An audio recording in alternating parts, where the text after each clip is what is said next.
just.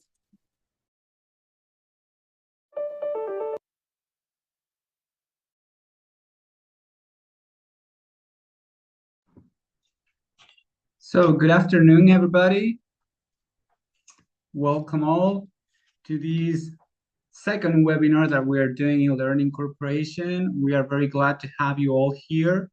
My name is Javier Contreras. I am going to be your host today. I am the Certification Center Coordinator in Learning Academy, part of Learning Corporation.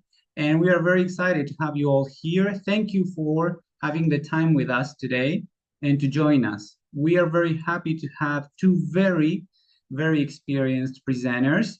One of them is Andrea Sanhueza, who is an experienced English teacher, who also is a master's degree in psychoeducation and psycholinguistics, neuroeducation and neuropsychology. And also Martín Caicedo, who is a very experienced, contributor in Oxford, of the Oxford Test of English, and who has worked with Oxford for many years in the region, especially in Latin America. So we are very excited to have both of them here with us today. And so without further ado, we are going to start with our first presenter, who is Andrea Sanhueza. So please, Andrea, now it's your turn. Okay, thank you very much. I'm very happy to be here. I'm going to start sharing my screen so I can talk to you about this fun thing. Okay, it is called Game On, Gamifying Language Assessment. And first of all, I would appreciate very much if you could scan the code so we can do a Menti activity. While you scan the code and get access to the Menti activity, if you can't, by any chance, just leave your comment on the chat room, and we will be reading those as well. Okay, before we go to the Menti activity, the QR code is in the corner of your screen there again.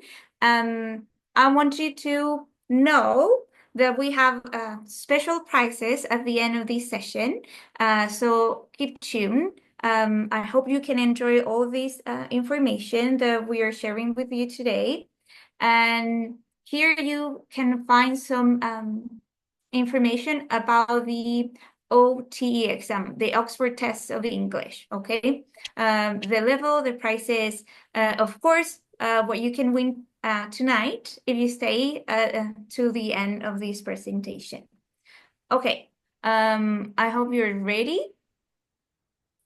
We're moving into the Menti activity.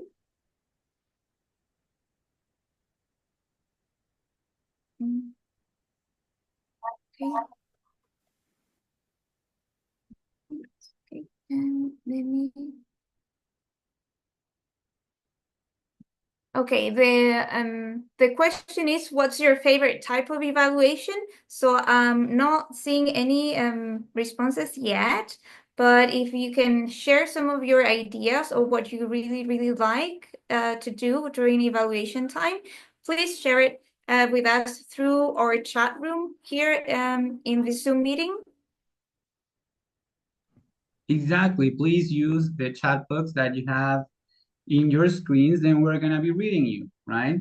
So you can leave us your thoughts about what's your favorite, your favorite type of evaluation. Yes, exactly.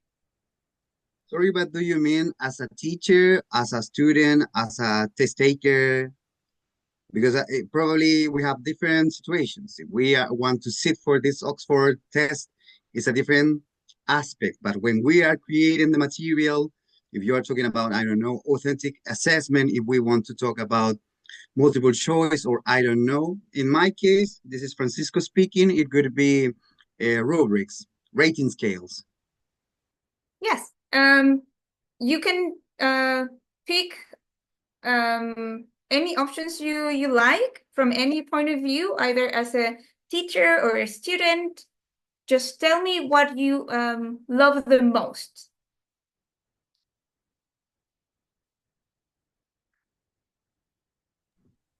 Again, if you don't want to, like, let's say, talk to us, you can also do it through the chat box. So we already have one answer, Andrea, which is through Google Yeah. Forms. That's like one very interesting type of evaluation. Mine's not showing either. Sorry, this is a very internal. Okay, oral evaluations is also another thought. Acting presentations we have.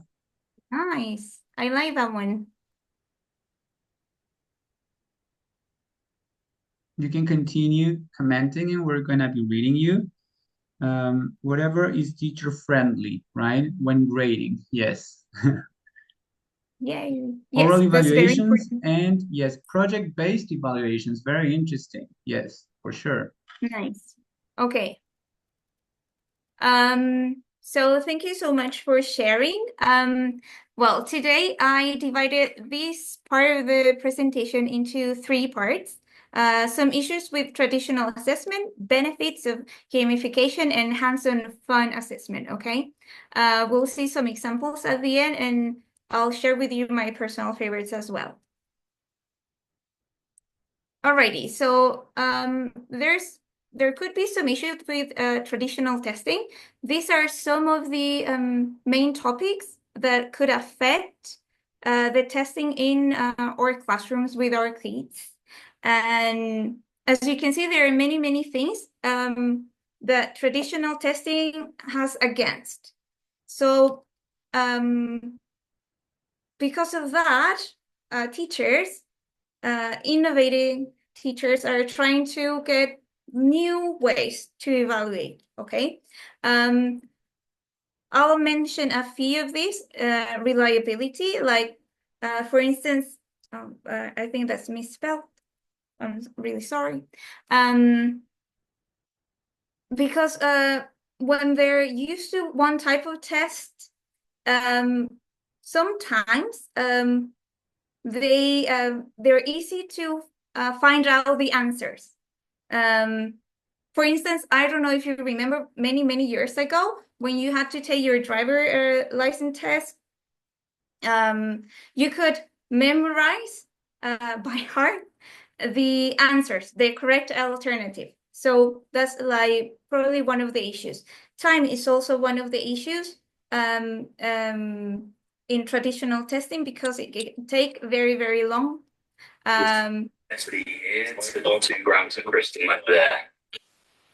Okay, so they can be trainable, and also they're not very inclusive in terms of neurodiversity, okay?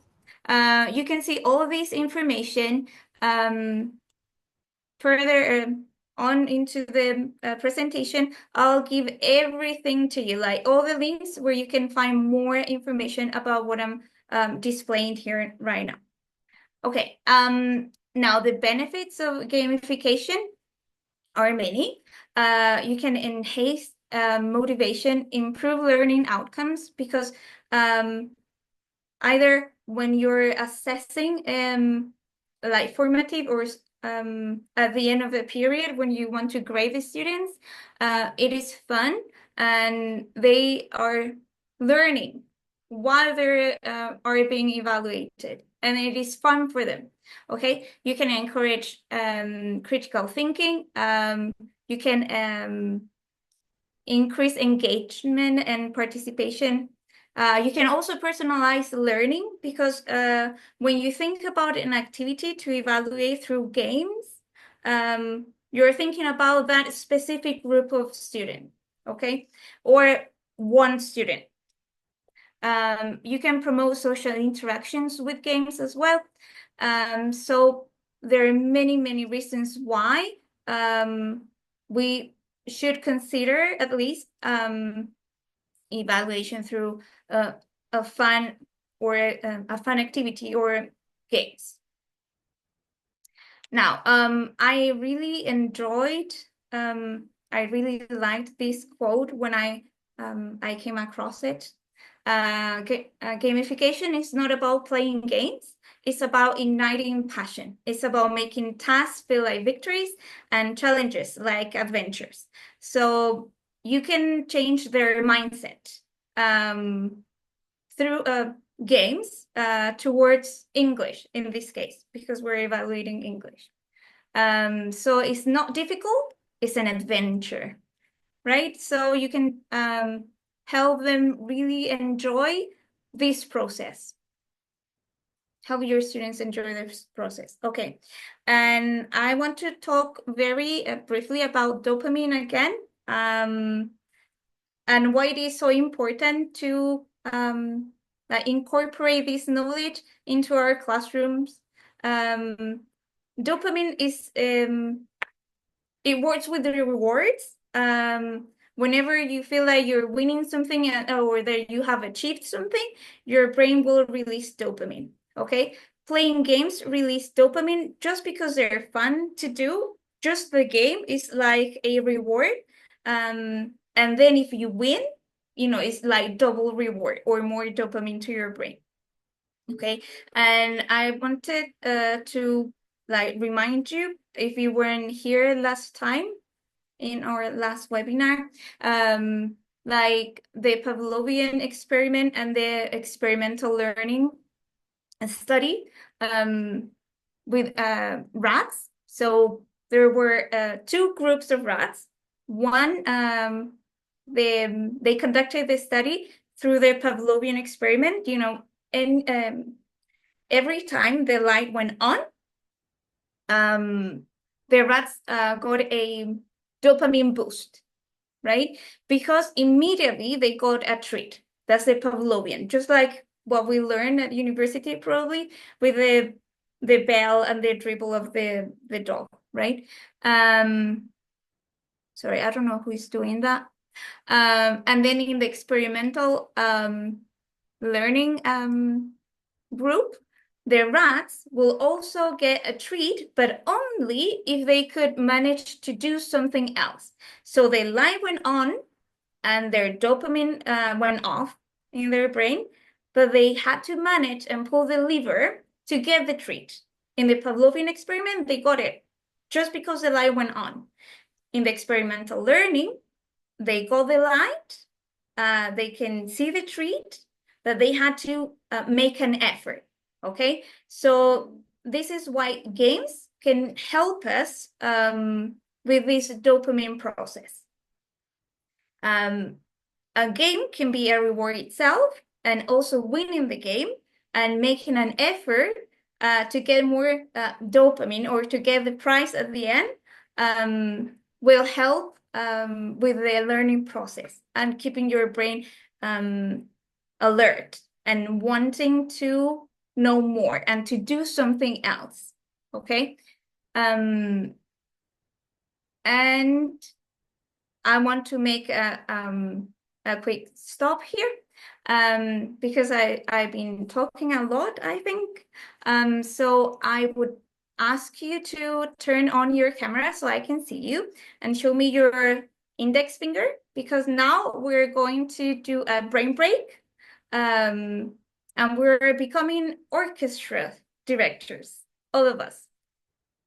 So if you could turn your cameras on and just show me your index finger, and I'll play the song for you. Just follow the lines with your fingers.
Thank you so much. I really enjoyed watching you doing something with me.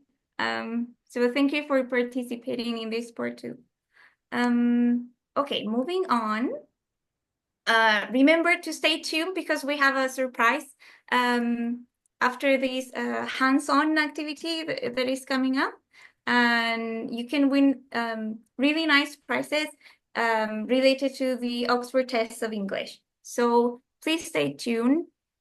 I think you're going to really, really like it. Okay, so hands-on fun assessment, hopefully. Okay, so things to consider when we are trying to incorporate games into our assessment is step 1. Remember step 1. Choose a language skill to assess. Step 2. Pick a game or a format that is suitable for what you want to assess, okay? Set a clear learning goal, step number 3. And step number 4, make it fun but focus. Here are some ideas. If you want to focus on language like vocabulary and grammar, then you can use quiz battles. And the tool or platforms that I'm giving you here as ideas are Kahoot, quizzes, or Plickers. If you want to do written and grammar tasks, maybe escape room would be a very good idea. You can use Google Forms or Genially. Speaking and listening, you can have role play missions, and you can play this either in person or through a Zoom meeting like this one. If you want to evaluate a lot of skills, mixed skills, then you can use like spin and win, and you can use word wall or bamboozle, which is very, very fun. Okay, here is an example of what I prepare. Okay, so I want to focus on grammar and spelling. I want to do it through escape room. I'm going to review countable and uncountable nouns, identify correct order, the correct order in recipes, likes and dislike, and spelling. I tried to make it fun, but also focus. I'm just going to press start, and I'll show you what I planned. Okay, so after a long day, you arrive home and you're surprised to find no one there. When you head to the kitchen, you find a note left for you and decide to read it. So the first step is to find the note.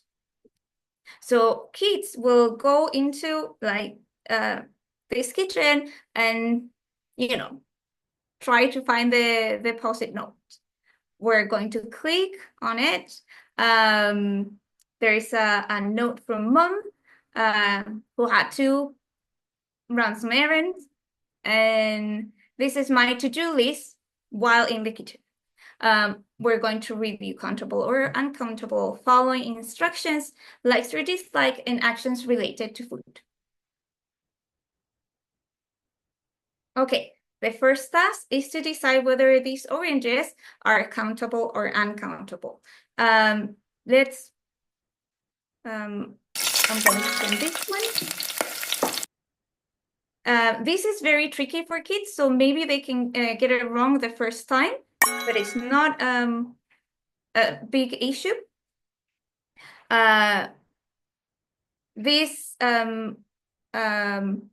We saw oranges at the beginning, but now we have orange juice, so this can be tricky as well if they're getting all the information right. This would be done at the end of the process, like get ready for a test maybe, where we can practice, and it doesn't take very, very long. So maybe you can decide to make to do this kind of activity at the end of the lesson, or to post it on their Google Classroom or Moodle platform. Okay, so we completed one of the tasks. Now we have to order before the food burns, okay? So, Mom, how do I fry an egg? Okay. First, pour some oil into the frying pan. Then crack the egg open into the frying pan. After that, sprinkle some salt on the egg. And finally, make sure to turn the gas off. And I'm going to press send. And that was correct. Again, another instruction set. Mom, how do I make orange juice? Well, we know finally has to go at the very, very end, and the first has to come first. Secondly, another hint, make sure you wash the oranges. Secondly, cut the oranges into half. Then make sure the juice maker is plugged in. And finally, just press the oranges against the top of the juice maker.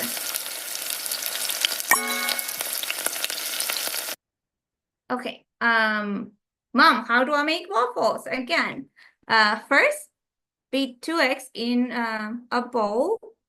After that, add 1 cup of flour and mix well. Finally, pour some butter into a hot frying pan and spread evenly. Oh, we're missing this one. Add 1 cup of milk. Yes, and then we can check if we got it correct. Yes, we so far have accomplished 2 of the tasks that we were meant to do. Now we're going to go through likes and dislikes. Of course, you can make this longer. I made it very, very briefly so we can go through it during this time. I love Italian food, so we should recognize either Italian or Mexican. Sorry, I missed that. And of course, you have to assess whether thumbs up or down, whether you like it or not.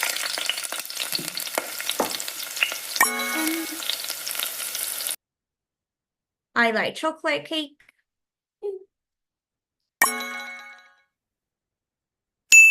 And again, I just put like 3 examples for each, but you can make it a lot longer if you need to.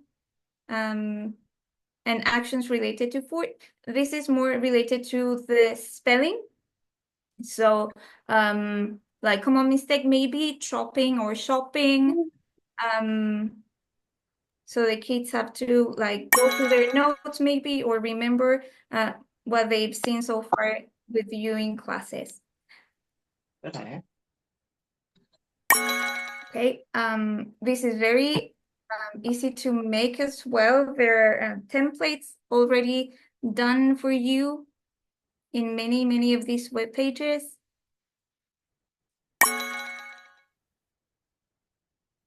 Okay, so now that we have accomplished all these 4 tasks, I can get a code. Okay, so this message goes, good job. You know your way around the kitchen now. The exit ticket code is the time you finish this activity. So the kids have to check either on their computers or their cell phones, whatever they're using. And they have to either, if they're working this online through a classroom or a Moodle platform, they can just post the time they finish, or you know, if they finish with you, that's okay. Then you can all come together and see what time is it and get the answer, the exit ticket. Alrighty. Go to the next one.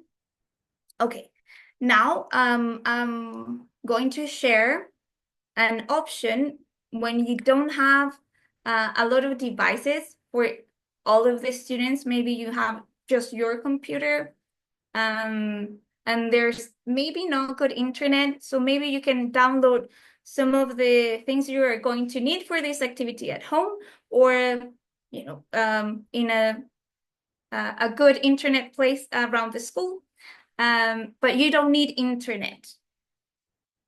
You can pre-download what you need, okay? So here, what I wanted to evaluate was animals and their descriptions. The game is 4 corners. Review animal names and descriptions and sounds. And I, again, tried to make it fun, but focused. Okay, so the first corner here is going to be with an audio. Animal sounds. Can you guess the animal from the sound? Hello and welcome to Tutoring Hour. In this video, I'm going to play some animal sounds, and you're going to guess which creature is making the noise. Are you ready?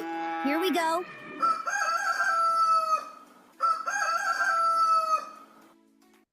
Okay, so for this activity, you would actually need the longer version of this video. Maybe you could use headsets or just the audio coming out from your computer, paper and pen, so they can write down the names of the animals.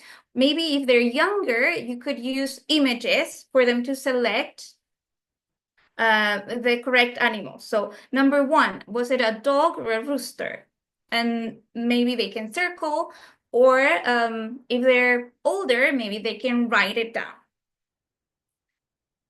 In the next corner for animals, I would have a memory game where they can match the picture, the image of the animal to the word, right? And actually, I would time this activity, so maybe 5 or 10 minutes, depending on their age and the amount of students you've got.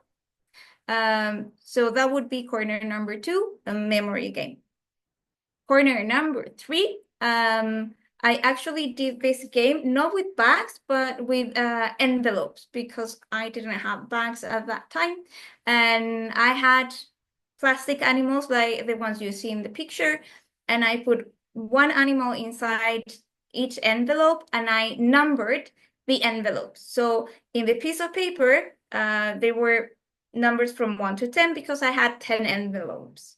And what they had to do was to, without using their eyes, they had to, of course, put their hand inside the envelope and touch and feel and guess the animal they were touching. Of course, if you're working with farm animals, make sure you have farm animals inside the bags or envelopes, or wild animals if you're working with that.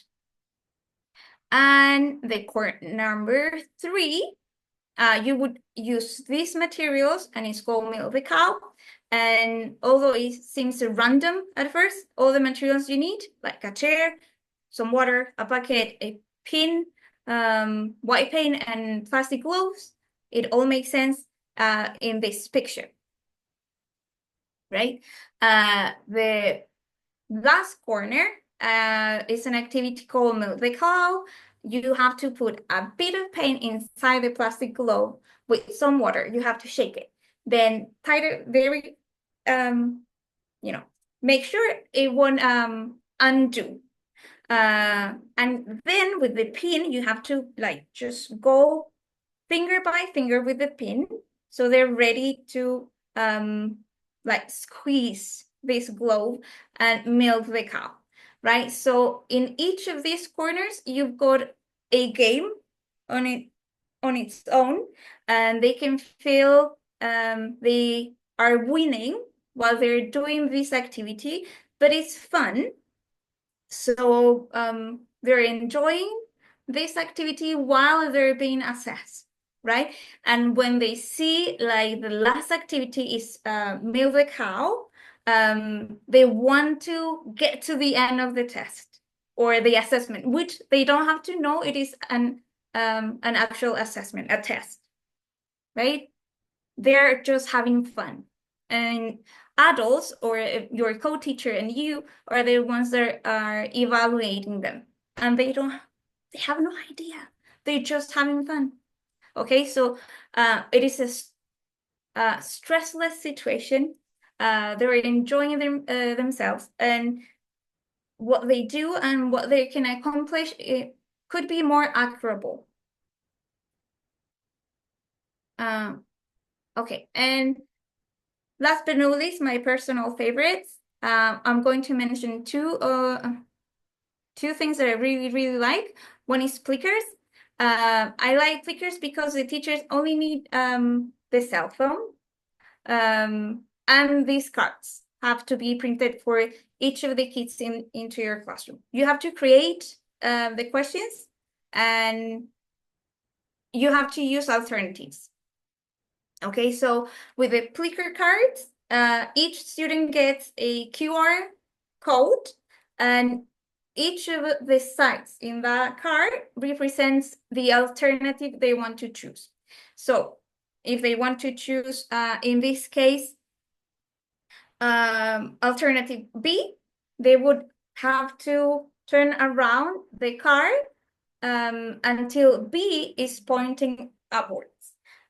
Then the teacher will scan the room and get the answers.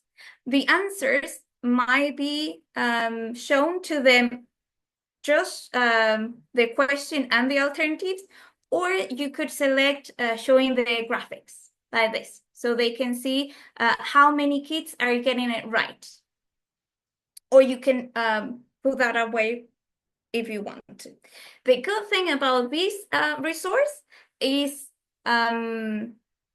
you get all the information in the background of this application. So you can go like, you can see actually who got it right and who got it wrong, and the overall score from the whole class. So that's why I really, really like it, because it's very easy to get the information. Okay, and EducaPlay, you have many, many options to create games. My favorite one for little kids is Froggy Jump. So there is a frog in a pond, and it has to get to the other side of this pond, jumping from leaf to leaf. When Froggy gets it wrong, then the leaves also like falls down, and Froggy drowns. But it comes alive again for the next question. So that's very, very fun, and you can make all these type of games or questions. The videos are very good as well. You can link this activity with a YouTube video, and it would stop when you tell the video to stop to ask a question. They will select the correct alternative, and then they can move forward with the video.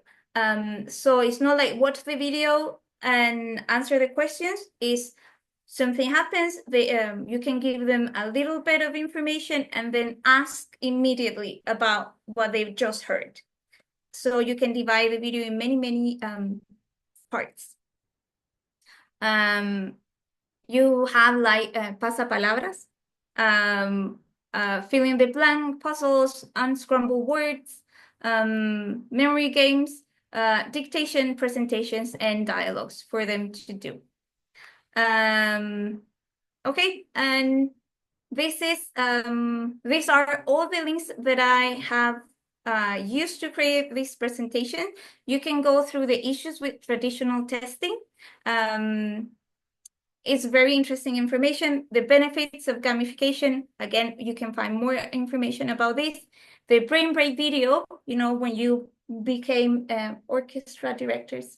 The escape room is ready for you to use, and you can add more questions if you like it, or you can change it, modify it.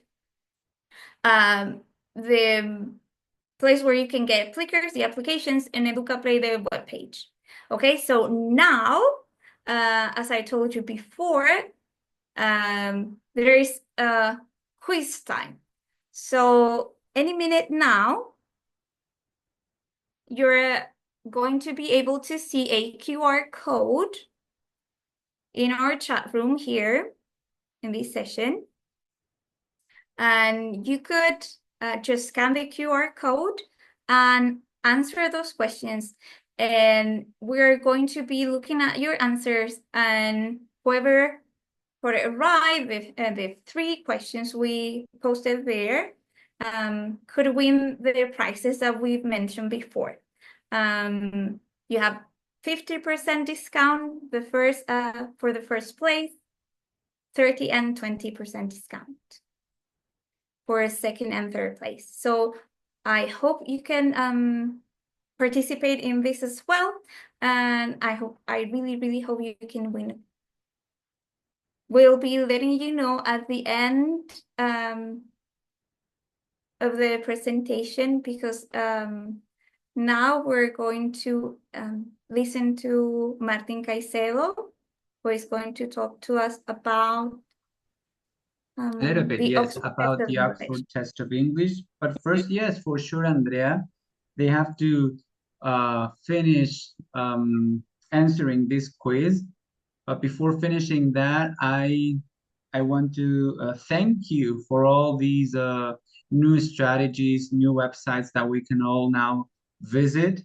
I believe, like listening to you, that we can surely say that we can all then later on, we can leave these, let's say, webinar with a lot more, with a bag full of new strategies, dynamics, and ways to assess our students' linguistic skills, which is something that we as teachers, we are always like definitely looking forward to. So like to diversify the way we assess is super important, and that's something that you brought to the table, and we are very happy and thankful for like the things that you have shared with us today. Thank you very much for letting me share with you these new options maybe for you. I hope you enjoyed it and that you can use it with your students eventually. Thank you. And now we are going to move on to Martin, because like in this, let's say, need to assess students' performance in different ways, is that we in Learning Corporation and in Learning Academy, we felt right and relevant also to leave some space to a test that's very meaningful as well for a student's life, and also for professionals, educators, or just people out there, right? And so that's why we brought Martín Caicedo, who is, as I said before in the beginning of this webinar, he's an experienced advisor for the Oxford Test of English.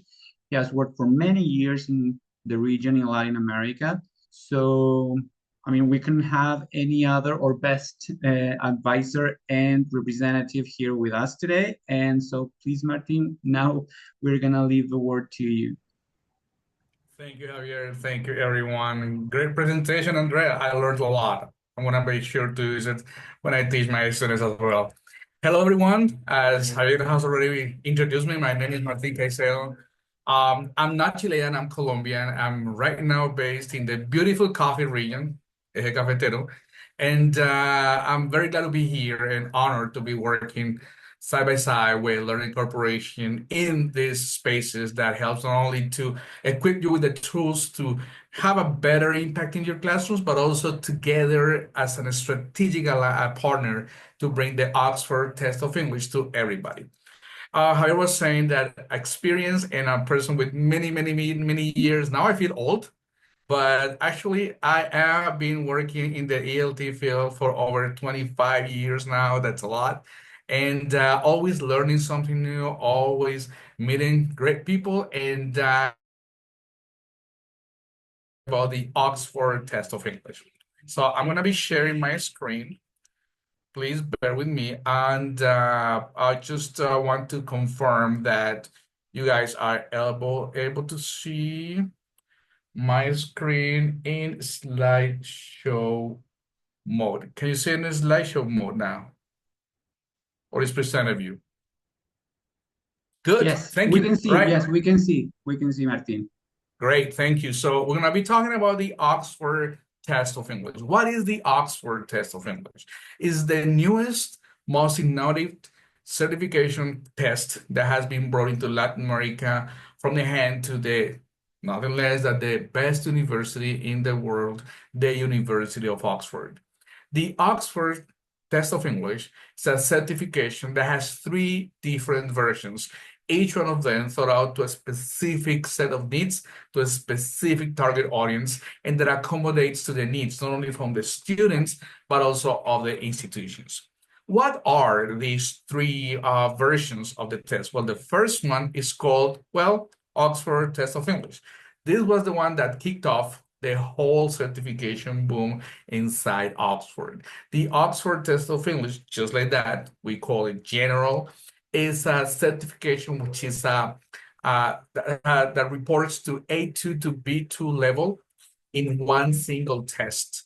It's a multi-level test. You don't have to take different tests to certify different levels. Just with one, you are going to get, your students are going to get a certification. This is specifically designed for people 15, 16 years old and up. And the context of the English is general English. The second version that we have is called the Oxford Test of English Advanced. This was launched in 2023, and amongst many advantages and innovations, this has included the latest updates of the Common European Framework that was presented or launched back in 2021 in the companion volume. So it's a modern, adjusted to international standards test. This multi-level test certifies B2 to C1 levels. And the context of the test is for English for academic and professional purposes. And the third version that we have is the Oxford Test of English for Schools, which is specifically designed thinking or having in mind students between 12 and 16 years old. Why is it special? Why is it specifically for this range of ages? Well, because the questions have been designed thinking about what are the type of context that has to be triggered in order for the student to produce a more natural language. That means that if you take, for example, the Oxford Test of English Advanced to certify up to a B2 level that they require, so you're gonna find questions that are in this university level, academic, professional context.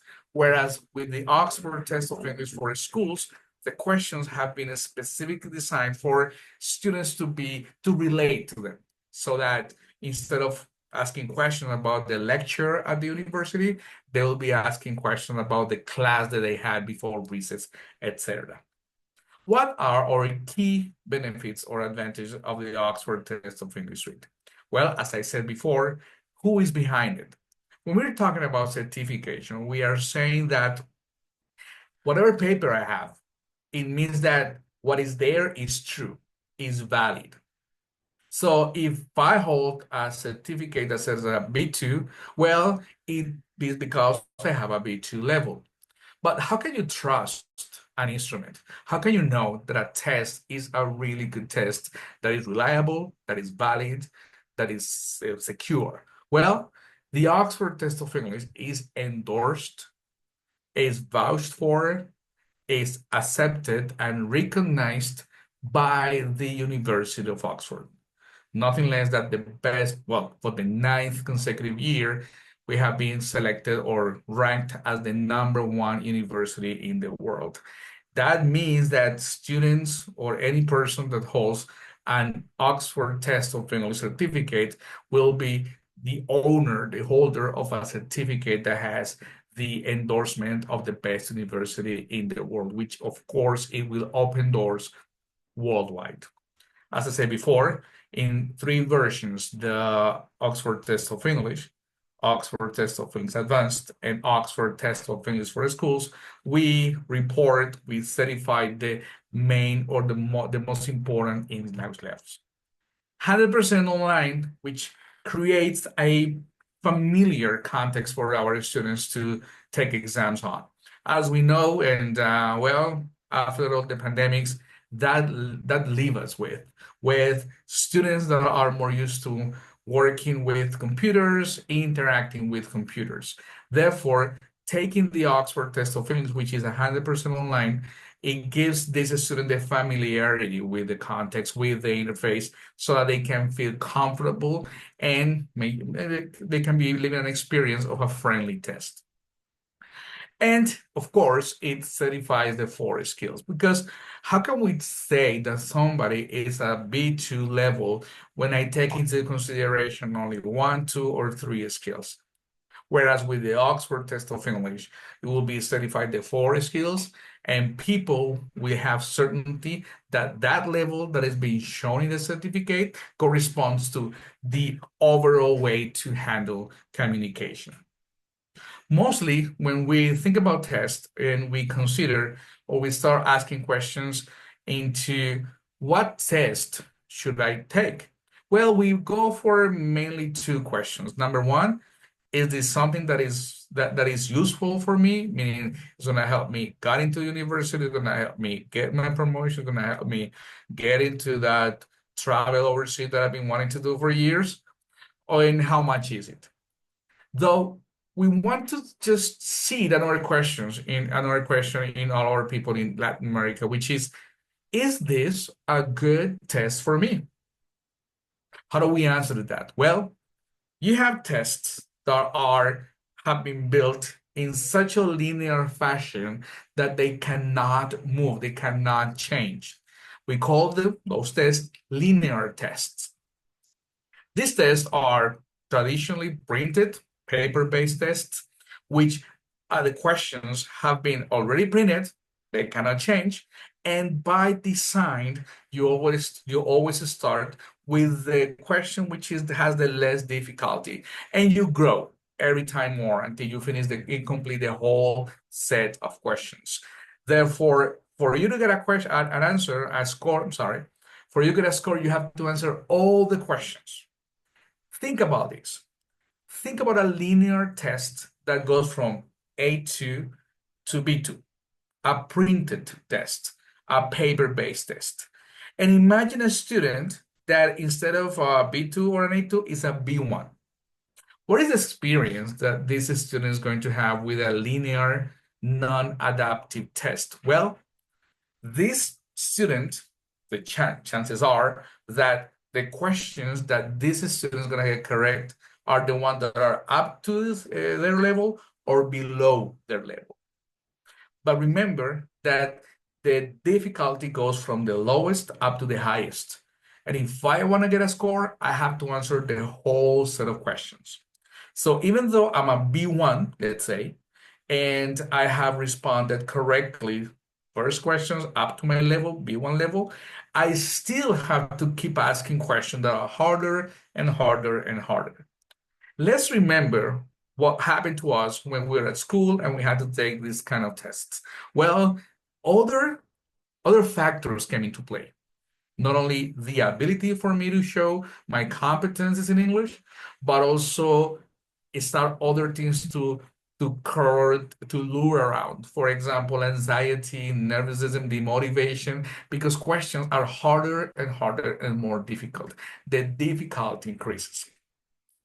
When we have an adaptive test, such as of the fashion of the Oxford Test of English, we don't have a linear set, pre-organized questions for students, but we have databases with thousands and thousands of questions aligned to B2, B1, and A2, or C1 if it's the advanced. We have an algorithm. What does this algorithm do? Well, this algorithm selects randomly a question, sends it over to the student, and waits to see what is the student's answer. If the answer is correct, the test understands, goes and looks for randomly another question, but this time a little bit more difficult, and waits. If the student answers correctly, the process is repeated up until the point in which the answer is incorrect, in which case the algorithm, the test, understands, and instead of sending questions that are more and more difficult, what it does is to choose another question that is a little bit easier, and waits. Correct answer increases difficulty for a little bit. If the answer is incorrect, decreases the answer, the difficulty a little bit. In that way, the test adapts to the student. So the student feels comfortable, feels that is facing a test that really understands the level, their anxiety, demotivation, and nervousness levels decrease, and it will be a much, let's say, much fonder experience for the test taker. And this translates into a test that is personalized because it adjusts to my level. It doesn't compare me and works with this one-size-fits-all approach, but on the contrary, it's sending me questions that are according to my level. It's secure because all the questions are chosen and picked out randomly. So in a test session, every single student is going to have a different set of questions, making a different kind of test. And it's fast, as it is online and as it is adaptive. The test takes only 2 hours. 4 skills only takes 2 hours. Something that is fast, and exhaustion just is not present there because in 2 hours, it's quite easy to complete a test. What other characteristics does the test have?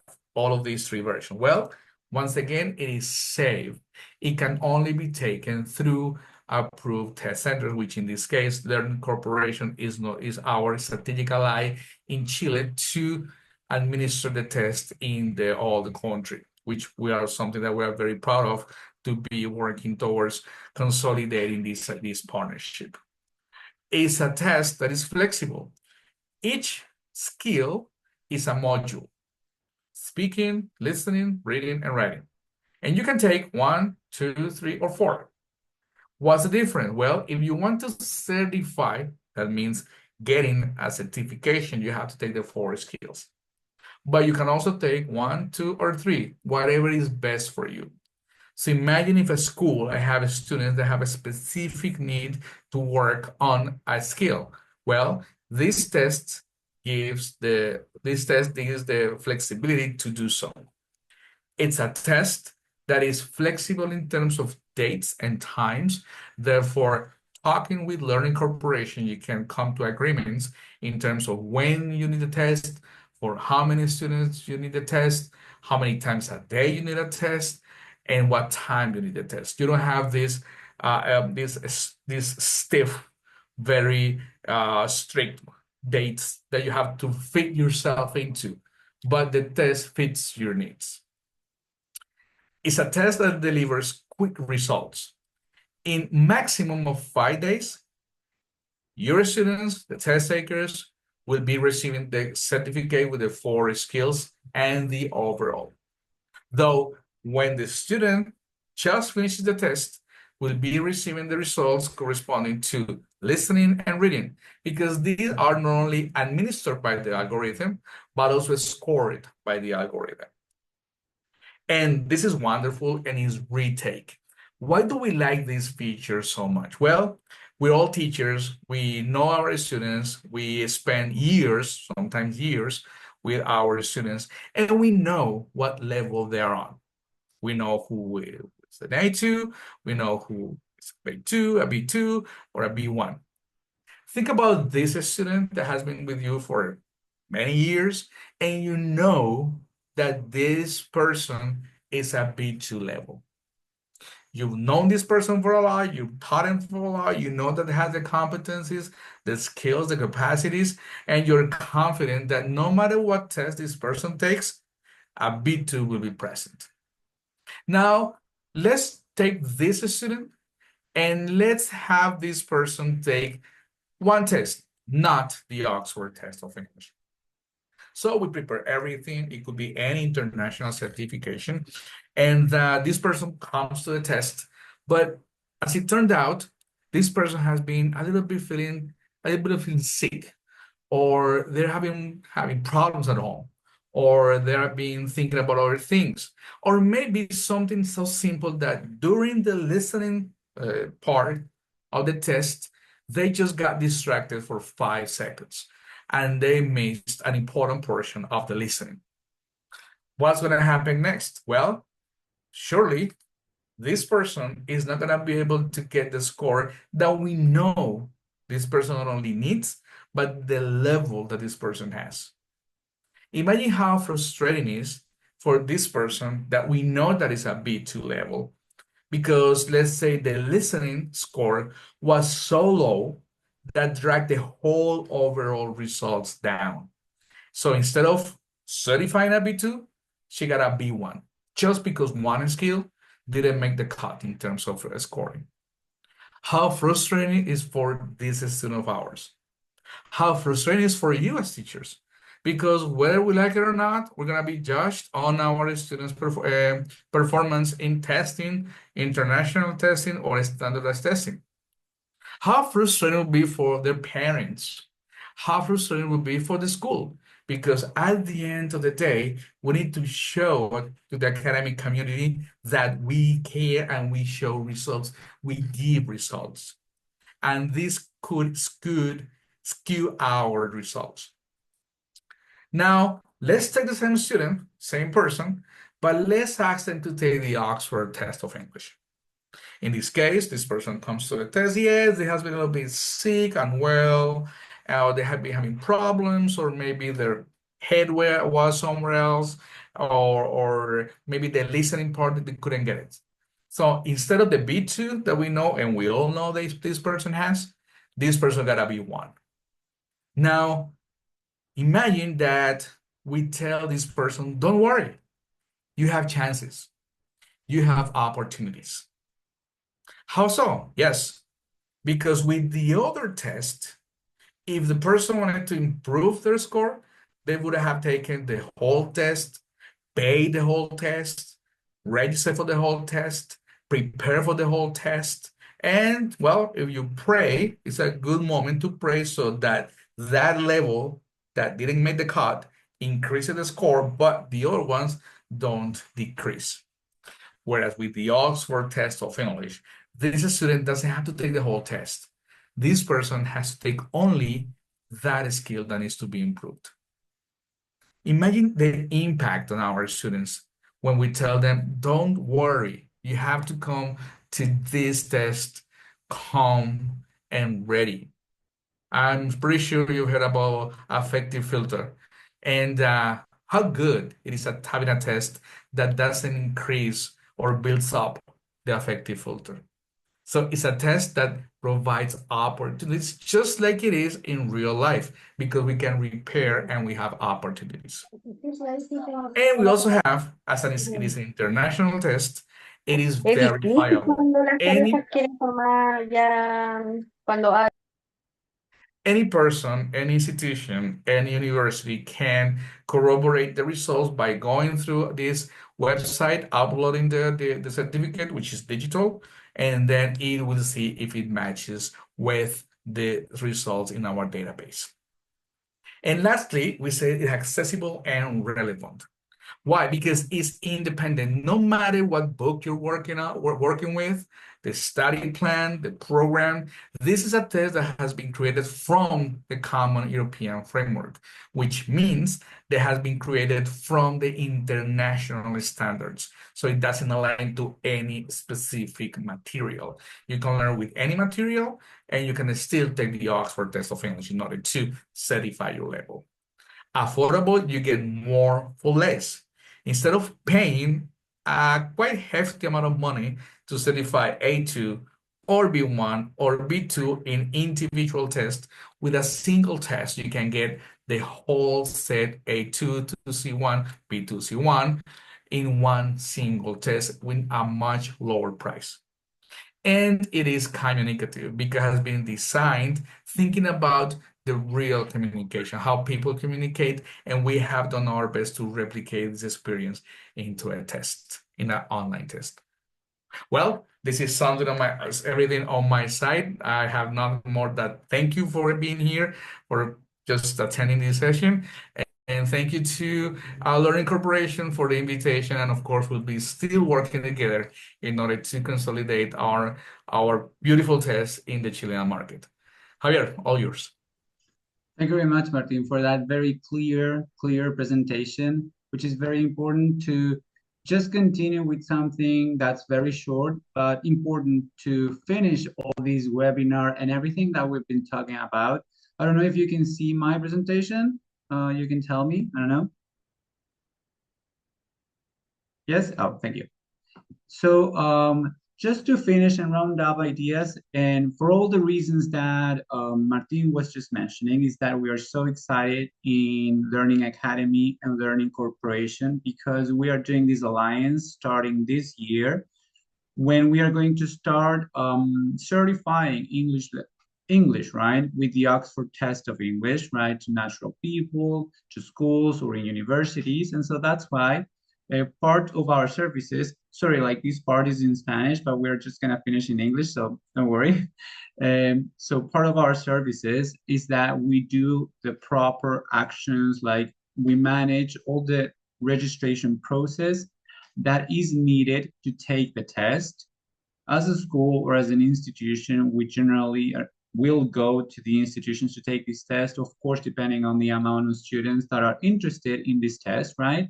And as a natural person or just an individual, we of course provide very comfortable and quality facilities so you can take the test in the best possible quality, right? What universities here in Chile, for example, accept or make it valid? Well, this is just an example of some of them, right? Because I could continue with so many others that are also making it valid, let's say, for different purposes, professional ones or academic ones. But here you have some of the examples, right? Universidad Católica, Bernardo Higgins, Finisterra, Universidad de Chile, and so many others. And also internationally that I just didn't include in this slide, but that are also more than 600 universities around the globe make it valid and accept Oxford test of English. So if that is your worry, like it really shouldn't be, because it has the same, let's say, prestige and the same validation, right, than any other Cambridge test or any other that we know in the field, right? In terms of prices, that maybe you are wondering, like, yes, but like, how much is it? Well, in Learning Academy, these are the prices that we are having for the year, right? If you're taking an A2 to a B2 level, it's 120,000 pesos. And if it's B2 to C1 is 130,000 pesos, right? And the retake that Martin was explaining and talking about, it has like, let's say, just one price, which would be 35,000 Chilean pesos, yes? Just in case you were wondering. So with no further, like, just to round up and finish all these ideas and like all these two very important and relevant presentations, if you are interested, right, in taking this test with us, which you should, right, you can also leave your comments or maybe your questions in the email address that is being projected right now. In case you have more questions that have not been answered here in the webinar, you can contact us there. And also with this QR, you can leave your personal information so we can contact you. It's just like as simple as that. You can scan it with your cell phone and we are going to be in contact, right, to take this test and to have, I don't know, to solve all the other possible questions that you may have and that you still may have, right? So that's why we created this QR. And thank you very much, right? We're gonna send you all the details if you're interested in this Oxford test of English. And again, thank you, Andrea. Thank you, Martina. Thank you all for being part of these being part of this webinar. Now, before we finish, we of course have to know who are the winners, right? So this is something that they just like sent to me, not lying, because this was live. So I'm gonna share my screen to tell you who are the winners, right? Of these great prizes. I don't know if you can see, probably you can see, right? So for the first place, we have Lisbeth Vera. Congratulations, Lisbeth. Are you here, Lisbeth? Hopefully you are, yes. Second place, we have Manuel Lara. And third place, we have Paula Silva. So congratulations to you three, right? Lucky ones who have now special discounts for no less than an Oxford Test of English official certification. So congratulations to you three. And thank you very much to all of you for joining us today in this webinar. So I don't know, like, if Andrea wants to say some words or someone else, but thank you all for being here and being part of this webinar. Nothing, just thank you to everyone who just stayed here until the very, very end. Congratulations to the people that won, yay. I hope you're as much as happy as I am right now. And nothing, I really, really enjoyed it. So thank you very much for your time. Yes, thank you again, you all. Congratulations to our three winners. Thank you for staying till the end. Thank you, Martin, also for your very clear presentation. We really appreciate it. A very good friend of Learning Academy and Learning Corporation. So thank you again. And thank you all for being here with us in this very interesting webinar. So we will see you very soon, most probably in another webinar, a very interesting one, right? So thank you all and have a good night. Thank you very much. Have a good night. Thank you.